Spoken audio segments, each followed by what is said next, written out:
منظر آغاز ایک تاریخی رات کی پکار۔ ناظرین اکرام، آج کی اس دلچسپ اور روحانی گفتگو میں ہم بات کریں گے ایک ایسی رات کی جس نے نہ صرف عرب کی سرزمین بلکہ پوری انسانیت کی تاریخ کا رخ موڑ دیا۔ ایک ایسی رات جس کے بعد اندھیرے میں ڈوبی ہوئی دنیا کو روشنی ملی، بھٹکے ہوئے انسان کو ہدایت ملی اور ایک ایسی آواز بلند ہوئی جس نے سچ اور جھوٹ کے درمیان ہمیشہ کے لیے ایک واضح صاف لکیر کھینچ دی۔ یہاں وہ رات تھی جب مکہ کے خاموش پہاڑوں کے درمیان ایک چھوٹے سے غار غفا میں ایک ایسا واقعہ پیش آیا جس کی گونج صدیوں بعد بھی پوری کائنات میں سنائی دیتی ہے۔ اس واقعے کی عظمت کو سمجھنے کے لیے ہمیں اس زمانے میں جانا ہوگا جب عرب کا معاشرہ شدید اخلاقی زوال کا شکار تھا۔ وہ دور جسے تاریخ نے دور جاہلیت کے نام سے یاد رکھا۔ یہ صرف لا علمی کا دور نہیں تھا بلکہ ایسا زمانہ تھا جس میں انسان اپنے رب سے دور، اخلاص سے خالی اور انصاف سے محروم ہوتا جا رہا تھا۔ طاقتور کمزور کو کچل دیتا تھا، قبیلے قبیلوں سے لڑتے تھے، خون بہانا معمولی بات سمجھی جاتی تھی اور انسان اپنی خواہشات کو ہی قانون سمجھنے لگا تھا۔ سچائی کمزور پڑ چکی تھی اور باطل مضبوط ہو چکا تھا۔ مکہ جو آج دنیا بھر کے دلوں کا مرکز ہے، اس وقت بھی عرب کا ایک اہم مذہبی شہر تھا۔ خانہ کعبہ موجود تھا، لوگ طواف بھی کرتے تھے، مگر اس پاک گھر کے ارد گرد بے شمار بت رکھے جا چکے تھے۔ لوگ اللہ تعالیٰ کو جانتے تو تھے لیکن خالص توحید سے دور ہو چکے تھے۔ عبادت میں شرک شامل تھا، رسمیں باقی تھی مگر روح ختم ہو چکی تھی۔ اسی دم گھوٹتے ہوئے ماحول میں ایک ایسی عظیم ہستی موجود تھی جس کا دل اس سب کو دیکھ کر بے چین رہتا تھا۔ وہ تھے حضرت محمد صلی اللہ تعالیٰ علیہ وسلم۔ آپ صلی اللہ تعالیٰ علیہ وسلم اپنے بچپن ہی سے مکہ کے لوگوں میں اپنی سچائی، دیانت اور پاکیزہ اخلاق کی وجہ سے ممتاز تھے۔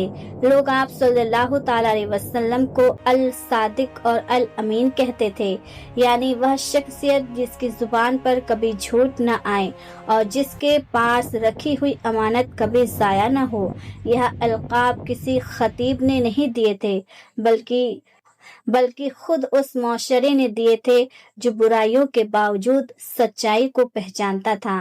آپ صلی اللہ تعالیٰ علیہ وسلم کا دل اپنے معاشرے کی برائیوں سے مطمئن نہیں تھا۔ آپ صلی اللہ تعالیٰ علیہ وسلم نے کبھی بتوں کے سامنے جھکنے میں سکون محسوس نہیں کیا۔ آپ کے اندر ایک پاکیزہ فطرت تھی جو سچ کی تلاش میں تھی۔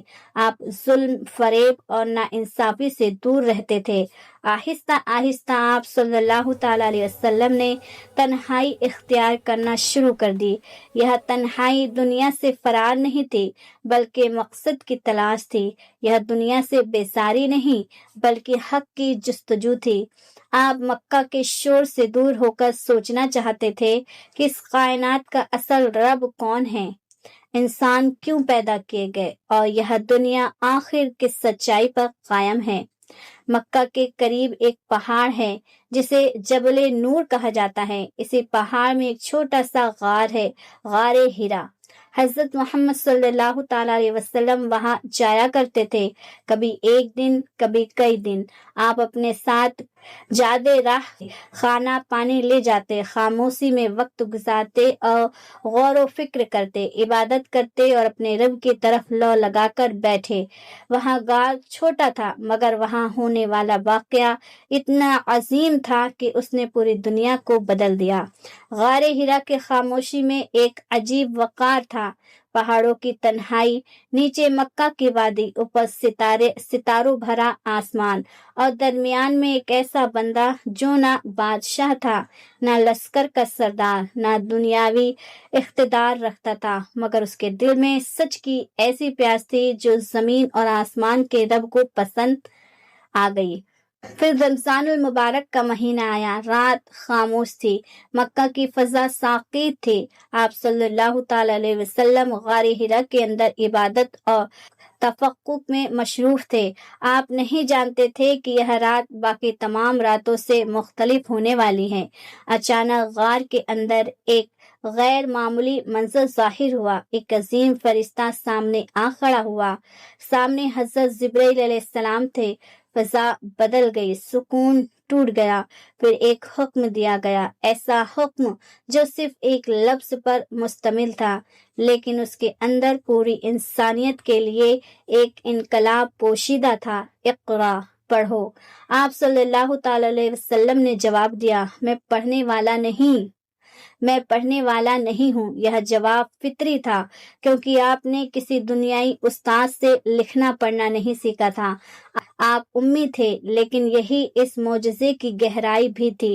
جو کلام نازل ہونے والا تھا وہ کسی انسانی دستگاہ کا نتیجہ نہیں تھا، وہ سیدھے رب کائنات کی طرف سے آنے والا نور تھا۔ حضرت جبرائیل علیہ السلام نے دوبارہ وہی حکم دیا، پھر تیسری بار، اور پھر وہ الفاظ نازل ہوئے جنہوں نے علم، وحی، انسان، رب، تکلیف اور کرم کے درمیان ایک ایسا تعلق قائم کر دیا جو قیامت تک باقی رہے گا۔ اقرا بسم ربک الذی خلق، خلق الانسان من علق۔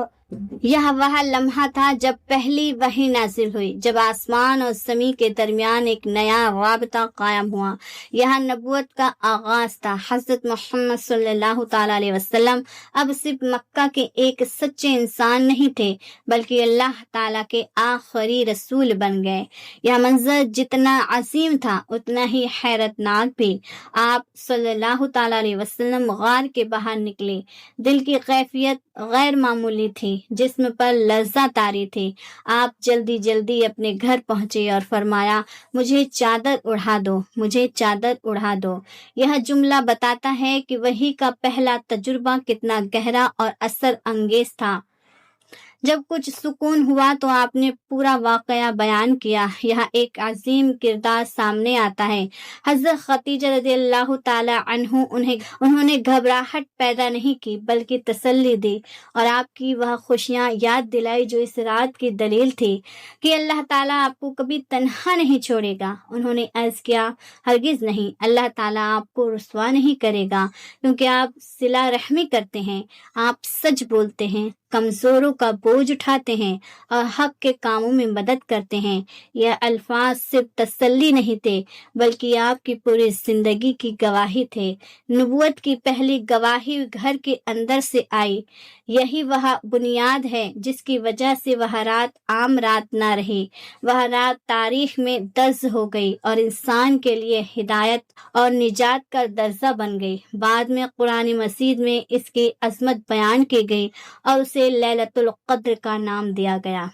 اللہ تعالیٰ فرماتا ہے، بے شک ہم نے اسے لیلۃ القدر میں نازل کیا، اور تم کیا جانو کہ لیلۃ القدر کیا ہے؟ لیلۃ القدر 1000 مہینوں سے بہتر ہے۔ 1000 مہینے یعنی تقریباً 83 سال اور 4 مہینے، یعنی ایک انسان کی پوری عمر کی عبادت کا اجر صرف ایک رات میں۔ یہ اللہ تعالیٰ کی عظیم مثال ہے۔ قرآن کہتا ہے کہ اس رات فرشتے اور روح حضرت جبرائیل علیہ السلام اپنے رب کے حکم سے زمین پہ اترتے ہیں، اور یہ رات فجر ہونے تک سراسر سلامتی بھیجتی ہے۔ ایک سوال پیدا ہوتا ہے کہ اگر یہ رات اتنی عظیم ہے تو اس کی پکی تاریخ کیوں نہیں بتائی گئی؟ احادیث میں آتا ہے کہ ایک دن نبی کریم صلی اللہ تعالی علیہ وسلم صحابہ کو لیلۃ القدر کی تاریخ بتانے کے لیے گھر سے نکلے تھے۔ آپ خوش تھے کہ وہ خوشخبری امت کو سنا دے، لیکن راستے میں 2 مسلمان آپس میں جھگڑ رہے تھے۔ ان کی آوازیں بلند تھی اور تلخی پیدا ہو چکی تھی۔ جب آپ صلی اللہ تعالی علیہ وسلم وہاں پہنچے تو فرمایا، میں تمہیں لیلۃ القدر کی صحیح تاریخ بتانے آیا تھا، لیکن فلاں اور فلاں کے جھگڑے کی وجہ سے وہ علم اٹھا لیا گیا، یعنی بھلا دیا گیا۔ اس واقعے میں گہرا سبق ہے کہ آپسی نفرت اور جھگڑا رحمتوں کو اٹھا جانے کا سبب بنتا ہے۔